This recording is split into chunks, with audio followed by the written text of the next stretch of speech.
Continuar con el foro le vamos a dar paso a la ley de modernización. Pero antes, preguntas al público, Caroline, con respecto a lo que puede ser la ley de modernización.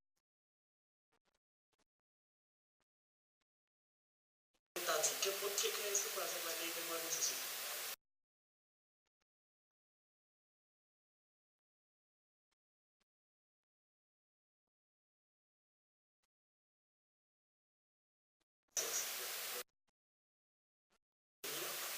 ¿Es tu nombre? ¿Tú qué crees que puede hacer la ley de modernización?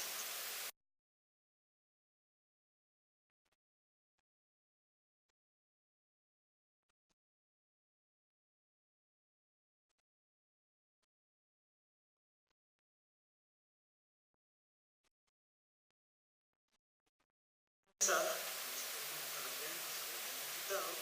tú, bienvenido. ¿Tú qué crees que es la ley de modernización?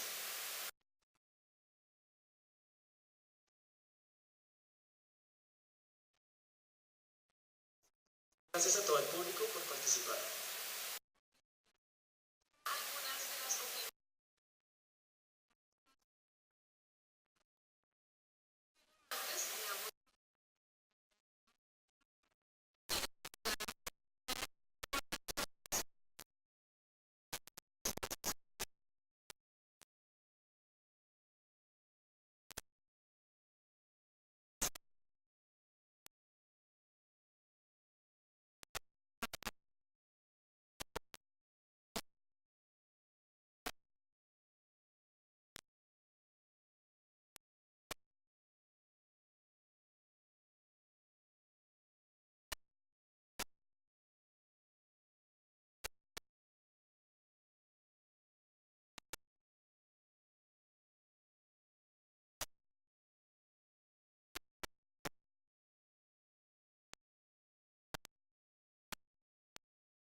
sobre la ley TIC o ley de convergencia como se conoce se da desde las políticas de comunicación que he venido trabajando hace algún tiempo como investigador en el campo del periodismo y la comunicación.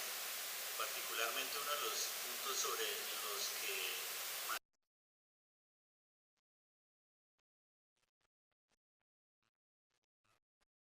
es la creación de un órgano convergente.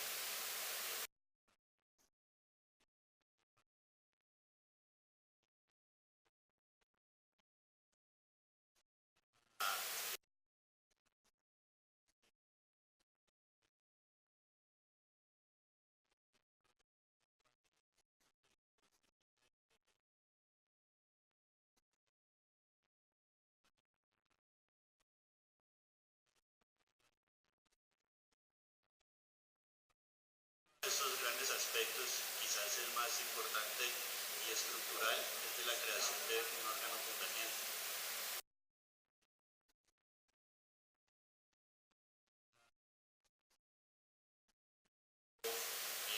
Si han escuchado las audiencias públicas que han hecho en Bogotá,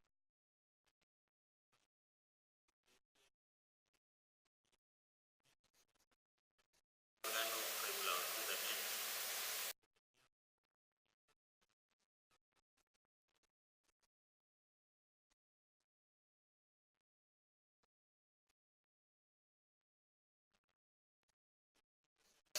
Pero el entusiasmo que muestra el MINTIC oculta lo que les estaba diciendo, unos riesgos frente a la libertad de expresión.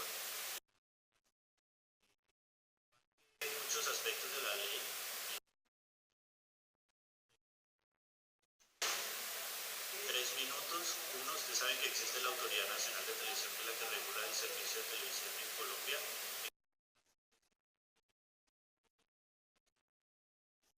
Que regula algunos aspectos también relacionados con estos sectores. Y además está la Superintendencia de Industria y Comercio, el DNP y otras entidades que tienen que ver con aspectos del sector radiodifusión y telecomunicaciones. Ahí vale decir que la primera convergencia que se da o que debe tener un órgano de estos es que se unen dos sectores tradicionalmente separados, el de radiodifusión y el de telecomunicaciones. Entonces el MINTIC en esta propuesta plantea crear un órgano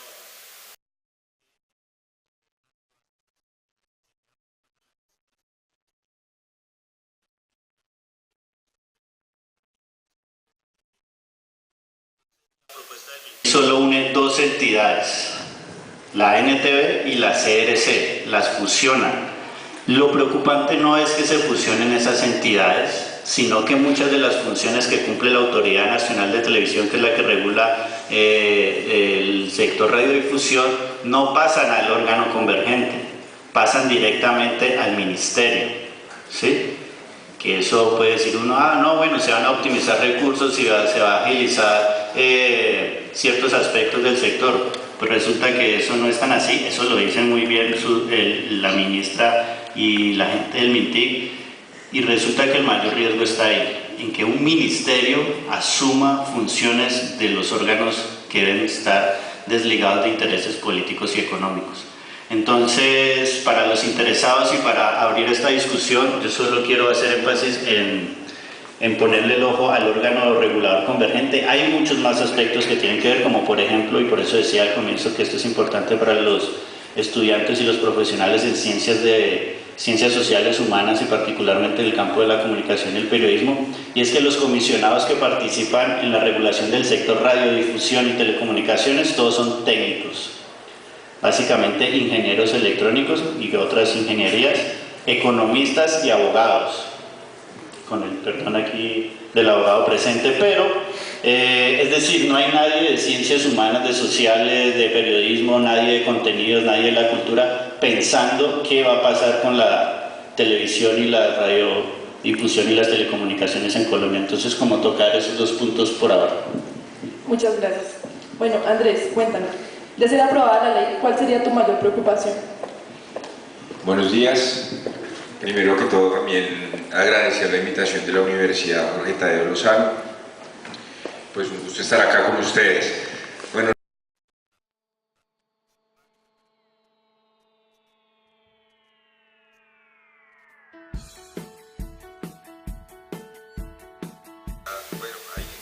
Hay algunos que son mucho más graves que otros, por supuesto. Pensaría que uno de los más fuertes es el tema del espectro, ¿sí? Y es que pues de pronto ustedes no estén muy familiarizados con esto, pero el espectro desde la Constitución política es parte del territorio nacional. O sea, ¿qué conforma a Colombia? La tierra, ¿cierto?, el país continental, el mar territorial, lo conforma entonces la parte aérea que está encima de estas dos partes, y el espectro también es parte de ese territorio, el espectro electromagnético, que es por donde viajan las frecuencias radioeléctricas, electromagnéticas, y por ahí es que circulan las comunicaciones, por ahí circula la televisión, la radio y alguna parte de internet. Entonces, este espectro, entregar este espectro, que es un bien público, que es parte del territorio, durante 30 años, como inicialmente lo establecía el proyecto de ley, a un costo muy irrisorio, pues es uno de los aspectos más complicados del proyecto de ley, porque, digámoslo así, entregarle esta porción del territorio sin ninguna compensación o con una compensación muy baja es someterse a lo que quienes van a explotar ese bien pues decidan, y ese es un tema que yo creo que ahorita vamos a desarrollar de mejor manera, pero uno de los más graves es el tema del espectro. Hay que ponerle mucha atención a eso, no es cualquier cosa. Entregar el espectro durante tanto tiempo es problemático, genera monopolio, impide el acceso. Entonces, si yo no soy claro, por ejemplo, entonces, ¿cómo voy a poder acceder a ese gran espectro? ¿Quién se va a usufructuar del uso de un bien público que nos pertenece a todos los colombianos? ¿Sí? Resulta que ellos dicen, no, es que es para que yo despliegue la infraestructura, y al final se supone que la infraestructura nos quedaba a los colombianos, pero resulta que hubo unas reformas legales y ahora ellos no tienen que hacer la reversión de esa infraestructura. Entonces se supone que nosotros le entregábamos un bien público preciado a un privado para que ellos montaran una infraestructura, porque el Estado entonces no tenía plata y se libraba de ese gasto. Pero al final estos privados tenían que devolver la infraestructura. Resulta que por esta reforma que les menciono ya no existe la cláusula de reversión. ¿En qué consistía? Que tenían que devolver la infraestructura, y eso quedaba del Estado. Entonces el Estado quedaba después montado con infraestructura para explotar el espectro. Y resulta que después de esto ya no la tienen que devolver, Entonces todo queda en manos de ellos, quienes son al final los únicos que pueden explotar este bien por donde circulan las comunicaciones. O sea, tenemos casi que un portero, un privado, del cual vamos a quedar dependiendo para poder usar un servicio y un bien que es fundamental. Entonces ese es uno de los aspectos más graves. Y otro, quizá, que lo menciono de paso y muy rápido, es el carácter antidemocrático de este proyecto de ley, porque nunca consultaron, nunca se construyó de manera colectiva, nunca se sentó al sector de las comunicaciones a decir, venga a ver y cuáles son sus propuestas, cuál es su proyecto. No se tienen en cuenta los medios públicos, no se tienen en cuenta la televisión pública, al contrario, como ellos mucho hacen referencia a eso. No se consultó a la academia, salvo unos foros súper limitados, programados, en donde ellos solamente socializan. Entonces aquí esto es muy importante, porque en una democracia simplemente se socializa. O sea, venimos aquí a escuchar al ministro a ver cuáles son las maravillas del proyecto que nos viene a vender, pero no lo construimos colectivamente. En una democracia, estos proyectos de regulación tan importantes deben ser construidos en consenso, deben tener muy en cuenta los diferentes sectores: academia, sociedad civil, las organizaciones, la gente de la televisión pública, la gente de la cultura, que en este proyecto de ley pasa a un segundo plano. O sea, para este proyecto de ley la cultura los tiene sin cuidados. La generación de contenidos y el contenido pasan a un tercer plano y tras bambalinas. Aquí lo que termina importando son los meganegocios de unas grandes compañías, y la producción nacional queda absolutamente desprotegida. Entonces es algo de lo que vamos a hablar, simplemente para mencionar que el trámite antidemocrático también es otro de los elementos críticos de ese proyecto de ley. Muchas gracias. Bueno, para dar paso a Débora, empezaremos con la primera pregunta realizada por mis compañeros, y para que Débora nos conteste esta pregunta y nos dé su punto de vista acerca de la ley. Espérate, que faltó Débora por presentarse. Ella es ya la presentamos y por eso digo que Esteban va a dar paso a la primera pregunta para que Débora participe.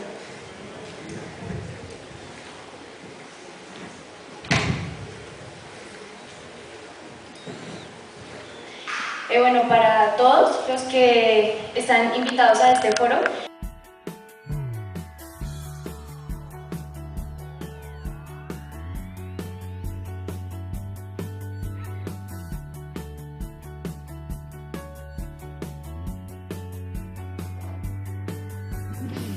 alinear los incentivos de los agentes y autoridades del sector de tecnologías de la información y las comunicaciones TIC, aumentar su certidumbre jurídica, simplificar y modernizar el marco institucional del sector, focalizar las inversiones para el cierre efectivo de la brecha digital y potenciar la vinculación del sector privado en el desarrollo de los proyectos asociados, así como aumentar la eficiencia en el pago de las contraprestaciones y cargas económicas de los agentes del sector. En nuestra investigación, hablamos con un abogado constitucional, profesor también de aquí de la universidad, el doctor Edgar Fuentes, y él opinó que la mayoría de ley, sobre todo pues el primer artículo, está muy general, o sea, como que hay muchas palabras y muchos términos que las personas pueden usar para beneficiar, modificarlos y beneficiar a unos pocos. ¿Usted también compartiría como esta opinión o tiene una opinión diferente a la del doctor Edgar Fuentes? Bueno, primero, gracias por la invitación a la universidad, a la Facultad de Comunicación. Yo pues voy a contar un poquito también por qué me acerco a este tema. Yo soy investigadora en políticas de comunicación y cultura, consultora, desde hace tiempo he trabajado con el sector público y más o menos alrededor de 9 años he trabajado con el sector cultural. Desde el Ministerio de Cultura acompañé la formulación y la actualización de las políticas de comunicación y cultura del Ministerio y ahí empezaron a surgir varias reflexiones sobre cómo en los últimos tiempos en Colombia las políticas, primero sobre el cruce tan importante que hay entre la comunicación y la cultura cuando hablamos de producción de contenidos y cómo los contenidos afectan a la identidad y tienen que ver con la soberanía nacional. Y como cuando hablamos de comunicación y hablamos de televisión y medios en general, son generadores de cultura.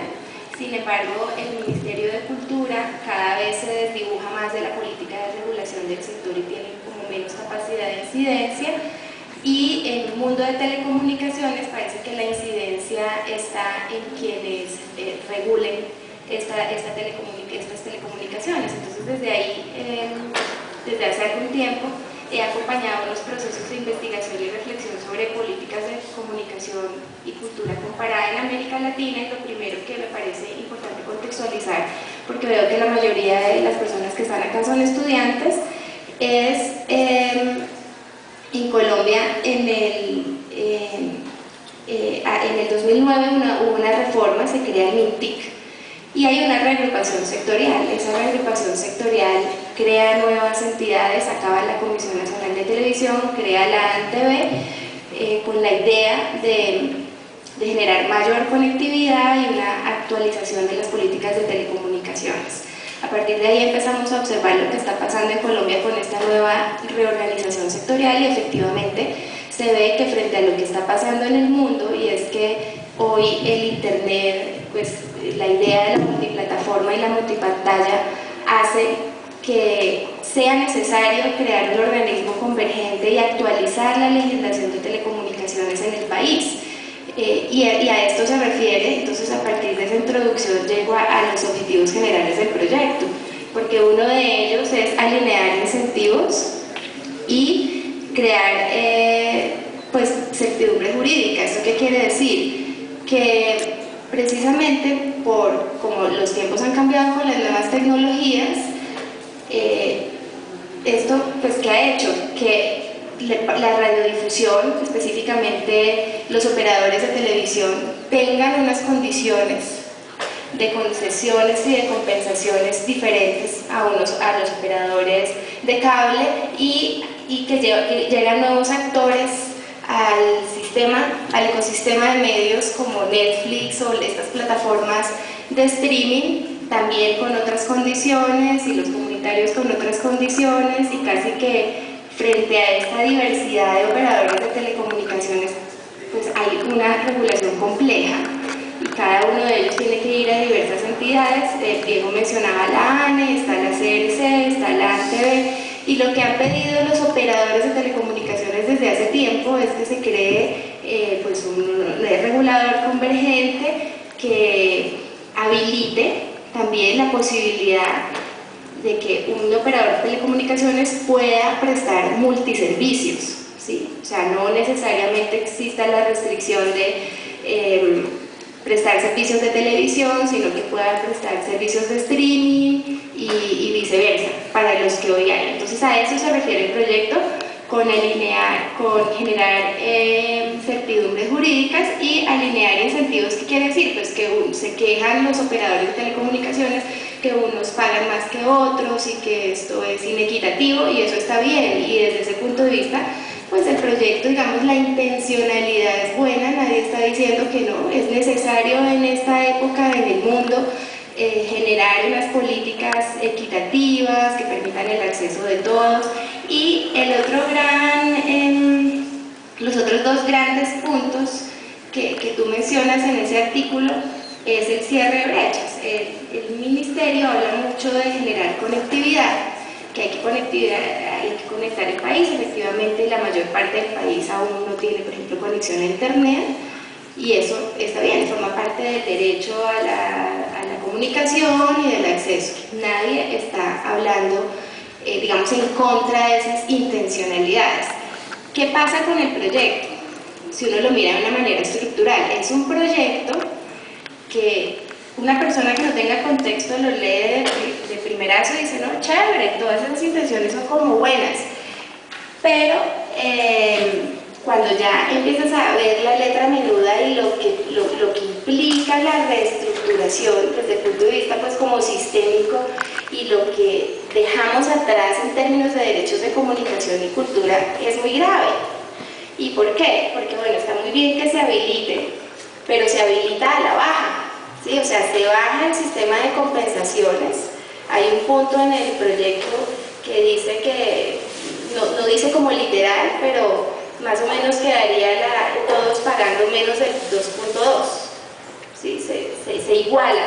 Entonces, un poco en una de las reflexiones dice, vamos a recoger más incentivos, más inversión. Entonces, una primera pregunta que todo el mundo se hace frente al proyecto es ¿de dónde? Si le van a bajar a los operadores. O sea, está bien que igualen la capacidad de acceso a la normatividad, que no sea complejo, que muchos puedan entrar, pero como así que bajan, entonces, ¿cómo va a entrar plata a este fondo TIC para la financiación? Entonces, ese tipo de preguntas. Y un aspecto que mencionaba Dios cuando describía el operador, pero ya voy a terminar, el operador convergente, es qué dicen los estándares internacionales. Y acá es donde vamos a otro punto, que no es que haya un grupo de personas en contra del proyecto peleando en contra del proyecto, eso no es así. Es que se ha hecho un análisis comparado con varios expertos nacionales e internacionales, y lo que se ha observado es que las mismas organizaciones como la Organización para la Cooperación y el Desarrollo Económico, la OCDE, como UNESCO, como la Relatoría para la Libertad de Expresión, ven este proyecto y quedan preocupados porque uno de los pedidos de los organismos internacionales es que, listo, hay que crear un organismo convergente que dé certidumbres y que organice la legislación y la regulación de telecomunicaciones en el país. Eso es necesario, pero hay un requisito: estos órganos de convergentes tienen que ser autónomos e independientes del Ejecutivo.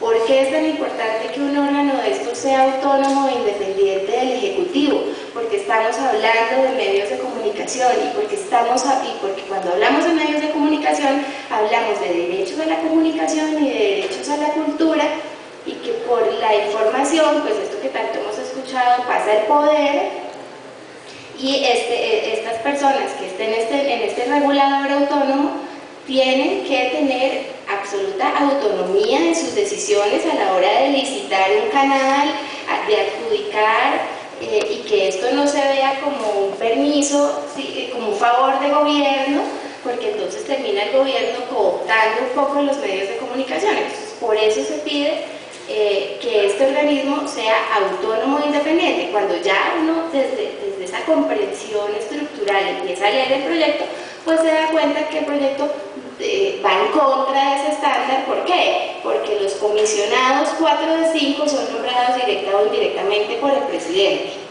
que el ministerio está sentado en esta mesa de regulador convergente, porque las funciones que, como bien decía Diego, que deberían pasar a un operador o a un órgano convergente, no pasan al operador, se quedan en MINTIC. ¿Eso qué quiere decir? Que un ministerio va a decidir sobre el espectro, sobre cómo adjudicar y dar licencias para operadores de radiodifusión. Entonces esas son las grandes preguntas que se hacen los operadores internacionales frente a esto. Dejo hasta ahí para no.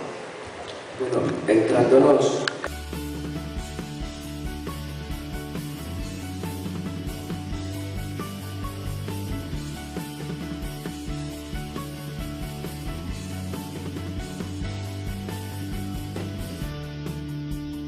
comunicación en su vida diaria, y aquellas que no tienen acceso a las mismas o que, aunque las tengan, no saben utilizarlas.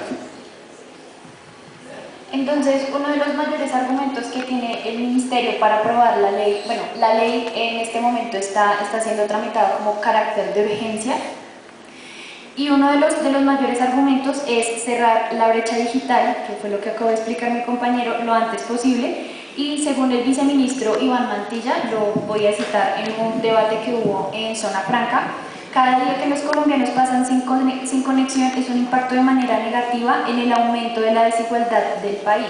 ¿Este argumento es válido para ustedes o tienen algún argumento en contra o algo así?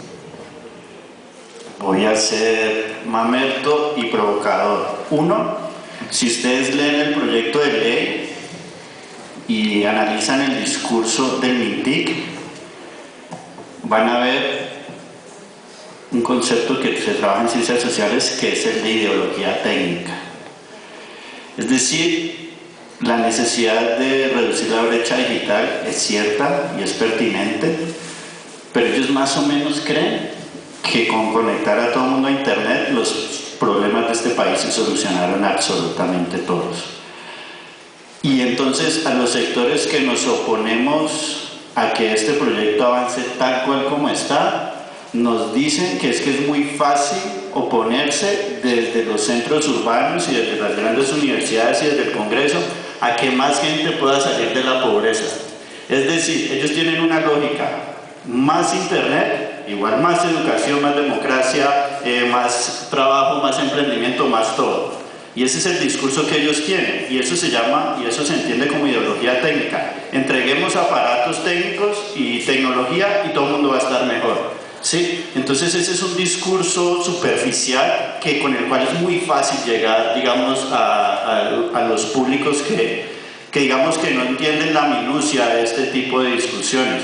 Y se habla de ideología técnica porque lo mismo que se piensa con Internet se pensó cuando llegó la radio, se pensó cuando llegó la televisión, se pensó cuando llegó el telégrafo, se pensó cuando llegó la imprenta. Vamos a tener más disponibilidad técnica y tecnológica y todo el mundo va a estar mejor, ¿sí? Entonces ese es un discurso, y por eso decía Mamerto con la explicación teórica y provocador, es un discurso superficial y falso que usa el MINTIC. Permítanos llevar Internet a todo. Ahora, ¿quién va a llevar Internet? Los operadores privados. Entonces, entreguémosle a Claro la posibilidad de que conecte nuestro país en Internet, porque Carlos Slim es tan querido, él tiene la infraestructura, él tiene el dinero, permitámoslo que él nos conecte y entonces así vamos a solucionar nuestros problemas. Entonces, tras bambalinas, este proyecto se conocía como la ley Carlos Slim, porque el más beneficiado era Claro, o es Claro, o va a ser Claro. No solo por lo del espectro, sino porque le van a decir: señor Claro, señor Slim, por favor, conéctenos a todos los colombianos. Mire que en el sector rural hay gente que no tiene acceso a Internet, no puede revisar Facebook. Por favor, señor Claro, permítale al sector rural y al sector pobre de este país conectarse a Facebook, que así vamos a tener más educación, van a estar todos más enterados, aunque en Facebook y en redes sociales circulen videos de bebés y gatos, pero necesitamos que los campesinos y el sector rural puedan tener Internet. No podemos seguir un país. Y el ministro y el viceministro, es muy fácil hablar del que no está, ¿no? Pero muestra unos indicadores y dice que Colombia está más cerca de Bolivia que de Chile, que es el país con mejor conectividad. ¿sí? Y son datos contradictorios, porque el anterior ministro Diego Molano decía que Colombia era el país con mayor conexión y conectividad de este país. Entonces cierro con eso. Más internet no nos va a sacar de la pobreza, no nos va a sacar de los niveles de educación bajos que tenemos, y es un concepto, es un discurso superficial que usa el MINTIC para vender un proyecto de ley que en realidad tiene, digamos, otras muchas trampas por detrás. Cerrando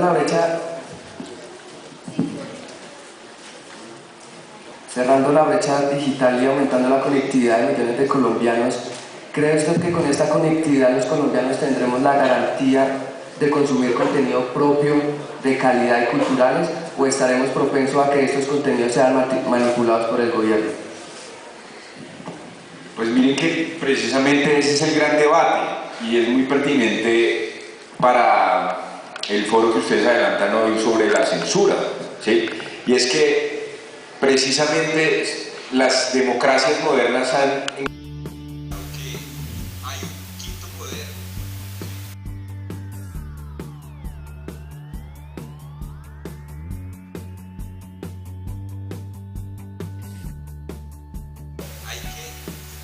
otro poder que es el electoral.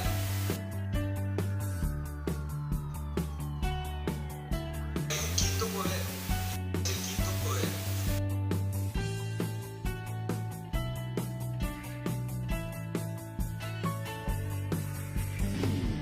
Los medios de comunicación.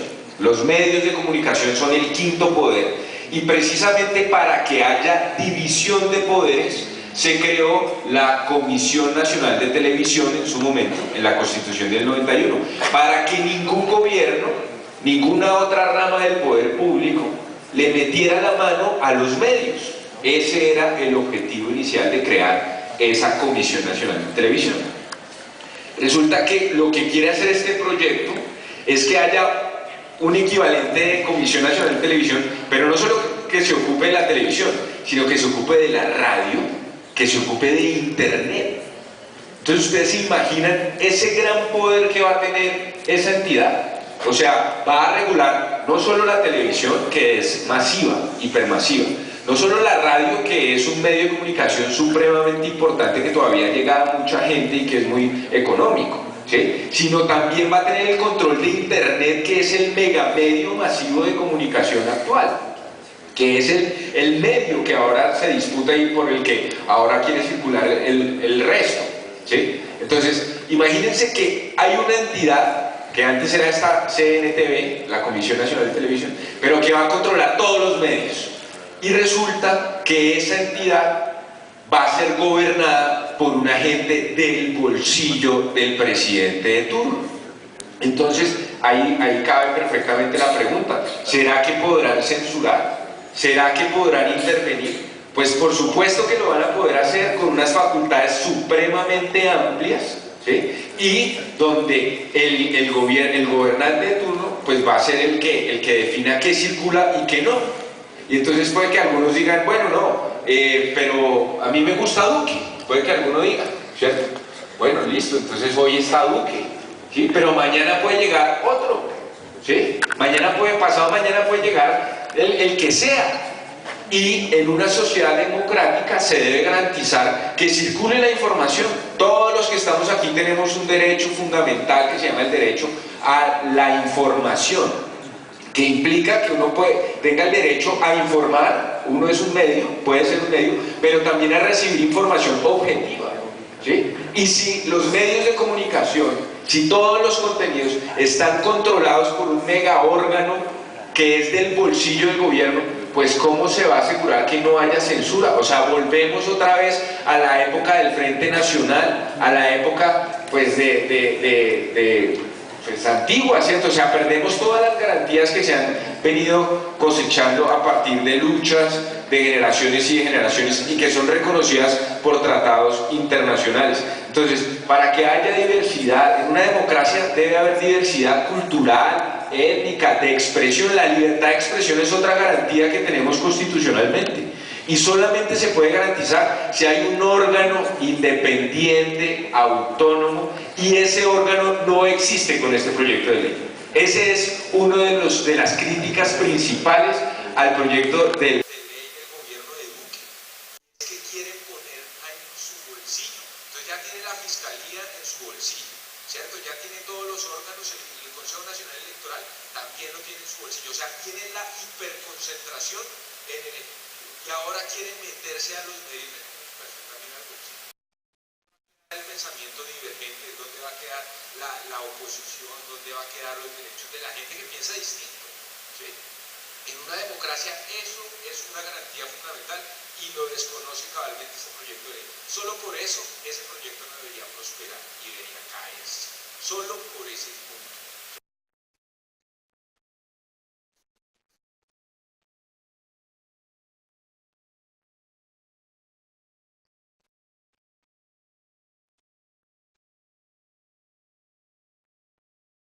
Por eso es necesario que la televisión sea pública.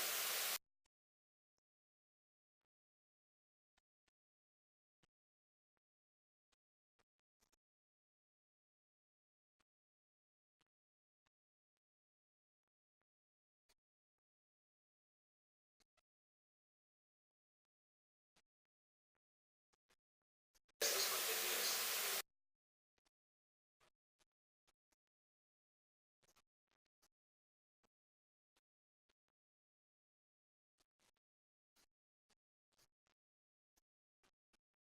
Va a pasar a través de esa conexión.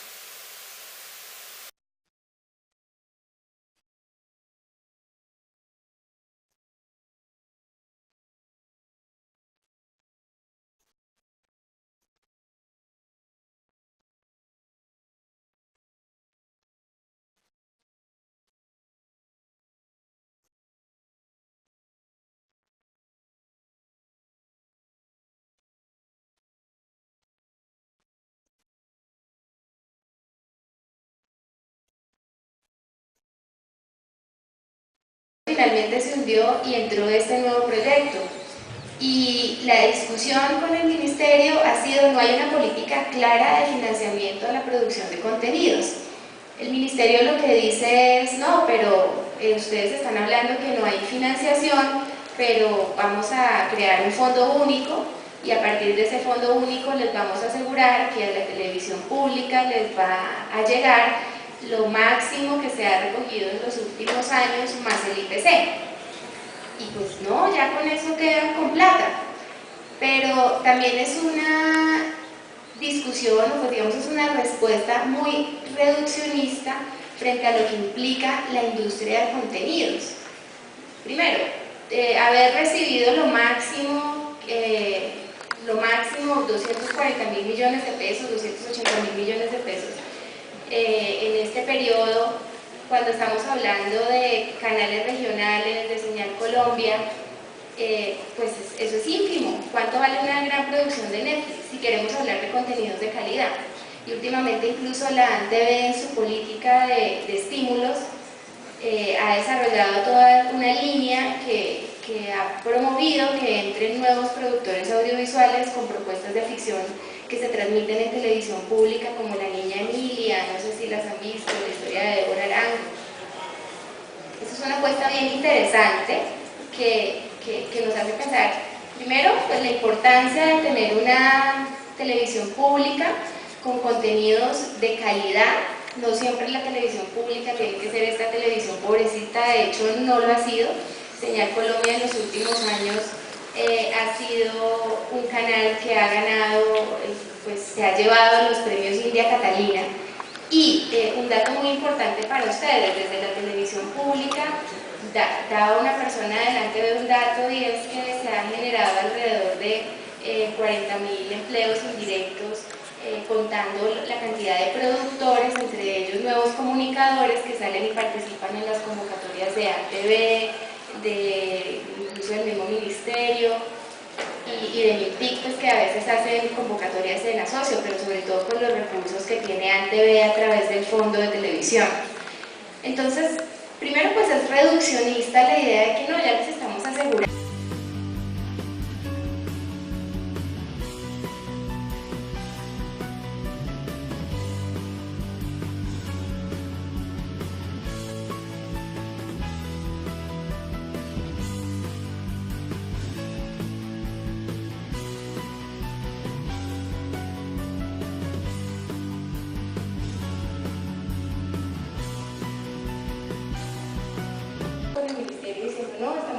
acuerdo, esta ley nos beneficia, pero pensemos qué hay detrás, o sea, ¿por qué tan fácilmente se alinea un director de un canal regional? Pues son personas nombradas por el Ejecutivo, son personas que tampoco tienen autonomía.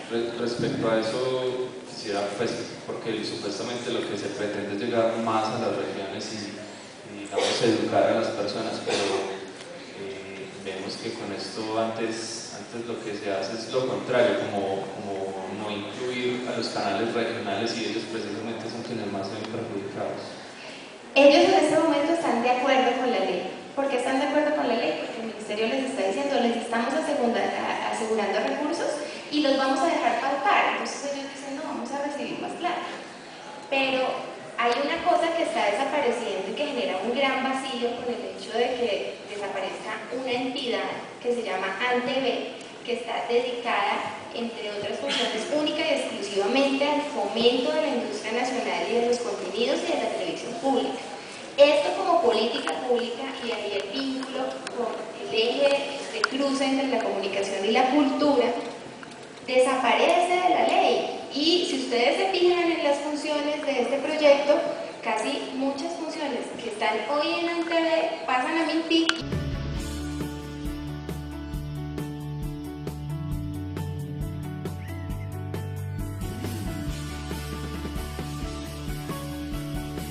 ¿Cuánto porcentaje del fondo TIC va para estimular contenidos audiovisuales?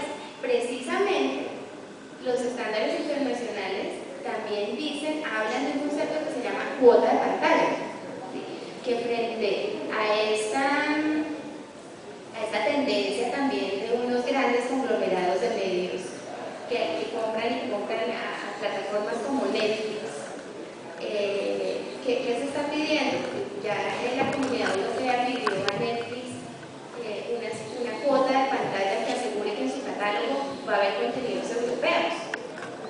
Sí, porque precisamente por ahí pasa la cultura, y esto es algo que pues tampoco se está viendo en esta ley, y está desdibujado. Incluso el Ministerio insiste en que no reconocer a las plataformas como Netflix y las plataformas de streaming como parte de los operadores de telecomunicaciones a la hora de hablar de cobrarles algún tipo de concesión o impuesto que les llegue a un fondo TIC, y a través de ese fondo TIC pues se financien los contenidos nacionales. Entonces es un tema un poquito más complejo, que queda absolutamente desdibujado, y que se ve pues, que hay un sector audiovisual preocupado por cómo se garantiza una autonomía.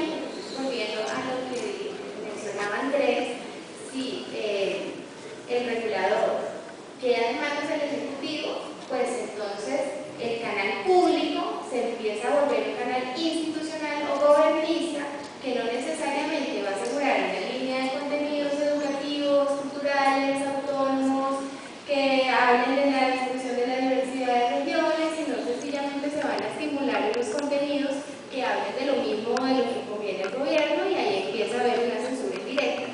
Y para terminar la idea, otra cosa con el tema de la conectividad, de lo que mencionaba Diego de las brechas y pues, de conectar al país por internet no es acabar la pobreza. También hay una reflexión que pues no sabemos si el Ministerio todavía no se la ha hecho completamente o no la tiene como de primeras en su agenda, y es saber, o sea, el Ministerio llega a decir hay que conectar, todos vamos a tener televisión por los celulares, el país conectado por acá y acá está el mundo.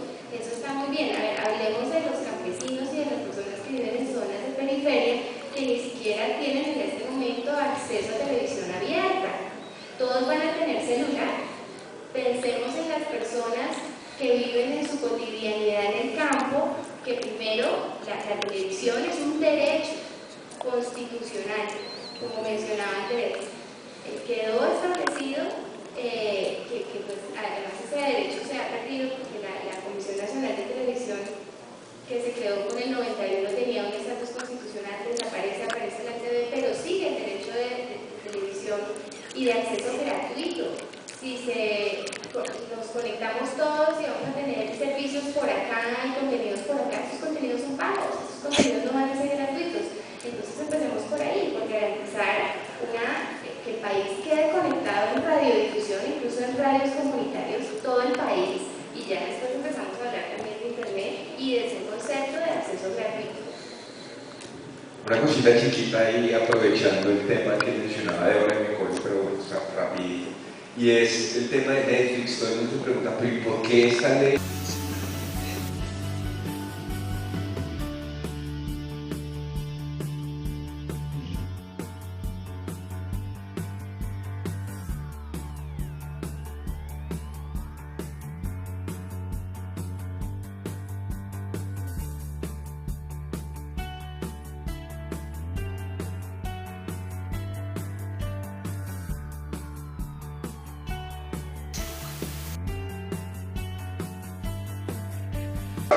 Y competirle a ESPN y bueno, estas grandes.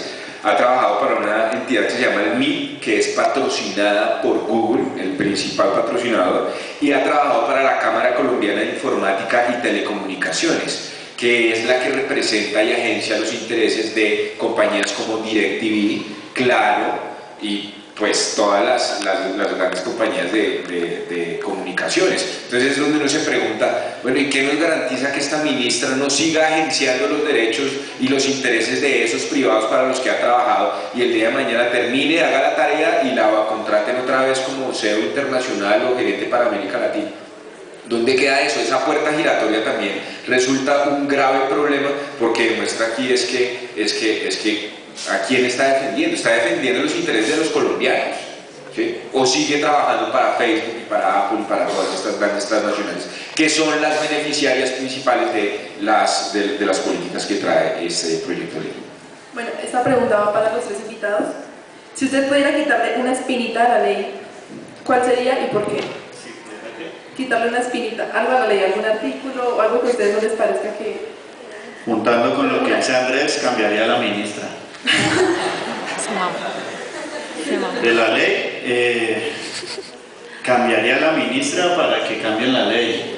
No nos garantizaría nada, pero no, sacaría el proyecto de ley de la discusión del Senado y haría una propuesta mucho más dialógica, mucho más constructiva, mucho más democrática. Pondría al sector audiovisual, al sector cultural a discutir también. Le pondría atención a una observación que ya hizo la OCDE, que es la OCDE, usted sabe, Colombia estuvo peleando durante mucho tiempo para ingresar a la OCDE, un sector se opuso, finalmente estamos ingresando, y uno de los argumentos de la ley TIC es: nos vamos a alinear a los modelos de la OCDE, y la OCDE es la que más duro le dio a ese proyecto de ley. ¿Sí? Entonces, no, la espinita es la ministra. Yo creo que uno de los puntos más fuertes de este proyecto de ley es que desprotege totalmente la producción nacional. La producción nacional. Aquí, y ustedes lo habrán visto, esta es una universidad muy de los medios, muy del diseño, muy de la creatividad, y aquí hay un talento gigantesco. Los colombianos tenemos un grandísimo talento en creatividad, en innovación, y resulta que esta ley lo que hace es cercenar la financiación para la producción nacional. Entonces todo lo que venga de afuera, que al final son contenidos más baratos. Soy el dueño del que pone los contenidos, pues me interesa tener esos contenidos baratos y los pongo a ver y pongo a ver a todo el público colombiano lo que me salga a mí más barato. Hacer una producción nacional. Una producción nacional implica mucha plata. Ahorita la novela que está de moda, la de Lucho y su gloria, ¿sí? Entonces, ¿eso cuánta gente no implica? ¿Cuántos luminotécnicos, actores, actrices, gente de las cámaras, cuánta gente no emplea una telenovela? ¿Sí? Eso es una cantidad de gente que son fuentes de empleo, que es actividad, y fuera de eso pues refleja de una u otra manera la identidad colombiana. A un proveedor de contenidos le queda más fácil comprar un paquete de películas y de refritos que ya fueron éxito por allá en Estados Unidos y ahorita nos la venden acá y nos ponen a ver puros contenidos que ya pasaron de moda, o refritos que no les cuesta nada porque ya cobraron lo que tenían que cobrar. Entonces, ellos se benefician es por traer contenidos enlatados, ¿sí? Y no por producir nacionalmente. Y ese es un problema muy grave que trae esa ley, porque resulta que no financia adecuadamente. Hoy existe un déficit muy fuerte para la producción nacional. Entonces, la escasa plata que le llega a Señal Colombia a los canales públicos tienen que ingeniárselas, ¿sí? Para tratar de hacer buenos contenidos, y lo han logrado. Entonces, imagínense Señal Colombia bien financiada. Sería algo espectacular. Producción de animación, producción de series, de documentales, de todo tipo. Porque es que resulta que, si bien está bien que haya contenidos comerciales, yo no me pongo a los contenidos comerciales, ni las películas de Hollywood, ni nada de eso, bienvenido. Pero no puede ser lo único. Y resulta que también se necesita televisión y contenido cultural, y que refleje nuestra diversidad étnica, social, política, ¿sí? Que refleje también la diversidad de todos los tipos, pues eso es lo democrático. Y si eso no vende, entonces está llamada a extinguirse. Esa es la discusión que nos plantea el gobierno de Duque con la economía naranja, ¿no? La economía naranja es la innovación y la cultura, pero financiense ustedes solos, ¿sí? Tienen que volverse empresarios. Y entonces el ballet folclórico, ¿sí? Entonces ese como no, entonces puede que no venda tanto como lo de moda. Entonces resulta que está llamado a morir, está llamado a extinguirse porque no tiene financiación adecuada. Ese es un punto muy importante a raíz de lo que ustedes plantean en este foro. Es que hay censura también cuando no se financia adecuadamente. Si yo no financio lo público, ¿cómo voy a, de una u otra manera estoy censurándolo? Estoy acabándolo. No le estoy diciendo no diga tal tema. Pero si yo no patrocino unos temas que no comercialmente no son rentables, pues los estoy condenando a su extinción.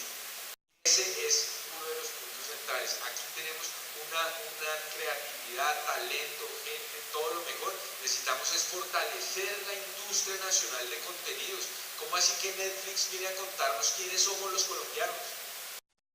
Hagan series colombianas, bienvenidos, pero entonces solo nos vamos a ver reflejados. Ese es el poder del arte y de la cultura, reflejar una sociedad. Entonces solo nos vamos a ver contadas nuestras historias solo por lo que diga Netflix, ¿sí?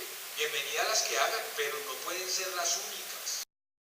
Para que no sean las únicas debe haber una financiación pública adecuada. Los medios públicos son fundamentales, y yo terminaría haciendo ese llamado. Aquí hay que defender los medios públicos. Esas son plazas de trabajo que el día de mañana van a ser utilizadas por ustedes y que son fundamentales para la democracia.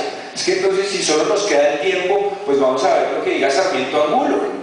Y si Sarmiento Angulo pinta que el fiscal Martínez, con todos sus impedimentos, es el personaje del año, pues es el personaje del año, ¿y qué? Y es el tiempo, ¿y qué? Y entonces no importan los medios públicos, son fundamentales para la existencia de una democracia. Entonces el llamado también es a que se defiendan los medios públicos y que se defienda la producción nacional de contenidos, que es la única capaz de reflejar nuestra identidad, nuestra diversidad, nuestra cultura. Es que aquí vienen es a acabar nuestra cultura nacional. Eso es uno de los problemas más graves de la globalización, que nos llegue tecnología, que nos llegue lo que sea, pero no a costa de acabar y sacrificar nuestra identidad cultural, que es al final lo que somos, y que solamente se puede garantizar si hay una adecuada financiación.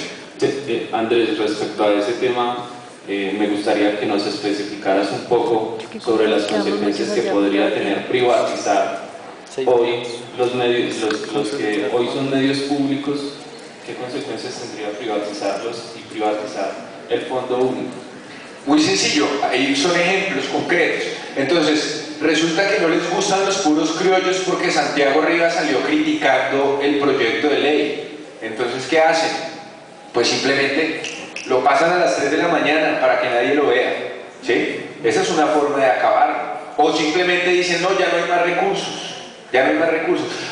Y Noticias 1, que entonces ha sacado muchas denuncias sobre muchos escándalos de corrupción. Me hacen el favor y me cortan eso, ¿sí? Y me lo cortan eso, quitándole la concesión, que ahora va a estar, es un poder que va a tener el ministerio. Entonces simplemente no le renuevan el contrato. No, que están censurando, no, ¿cuál censura? No le renové el contrato. Esa es una forma de censura. Es una forma velada de acabar con eso. Y si entonces yo recorto los recursos, como está pasando y como va a pasar si prospera el proyecto de ley, pues entonces ¿cómo van a ser las series que han sido galardonadas y producidas por Señal Colombia. ¿De dónde van a sacar? Por más de que uno tenga una idea brillante, si no es patrocinada por recursos públicos, pues no funciona.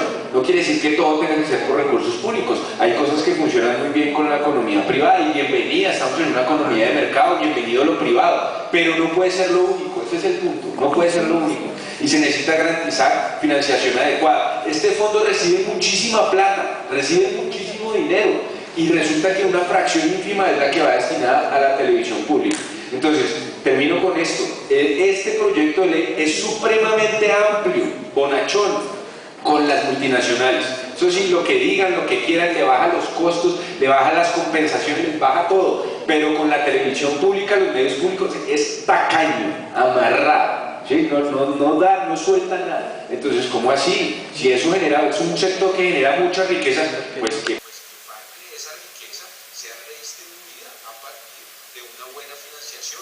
Aquí podríamos tener una industria gigantesca, no solo de televisión, de cine, de cultura, pero hoy no la tenemos es porque no hay los suficientes incentivos.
A ver punto por punto, pues realmente este proyecto, hay un pedido ya que se está moviendo, digamos, para que se archive este proyecto de ley, porque es un Frankenstein, ¿sí? Entonces el ministerio se lo ha pasado revisando, haciendo como reuniones uno a uno, venga, ¿qué quiere que le metemos un articulito?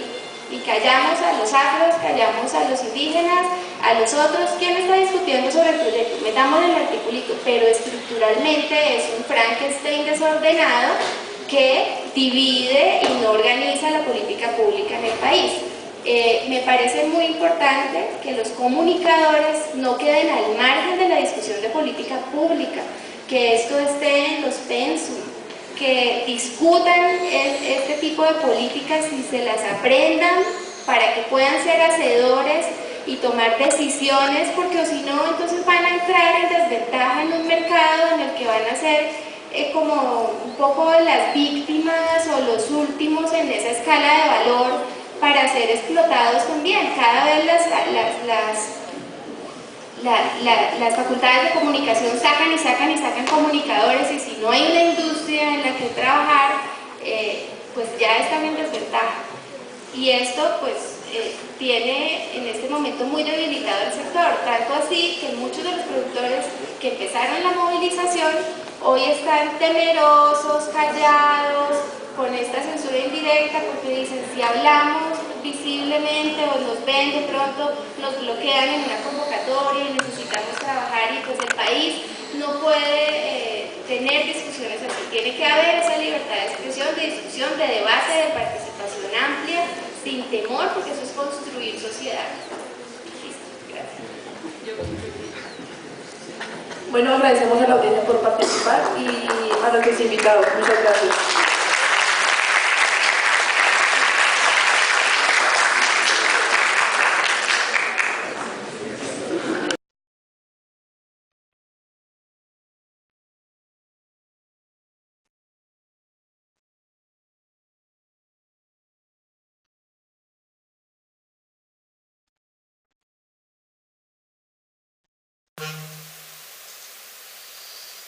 Muchísimas gracias. Las Venas Abiertas de América Latina fue un libro, o es un libro publicado por Eduardo Galeano, en el cual divide América en dos. La primera parte habla de lo que fue la explotación minera y lo que representó para Europa la explotación minera en América Latina. La segunda parte habla de lo que es ahora la explotación para ellos.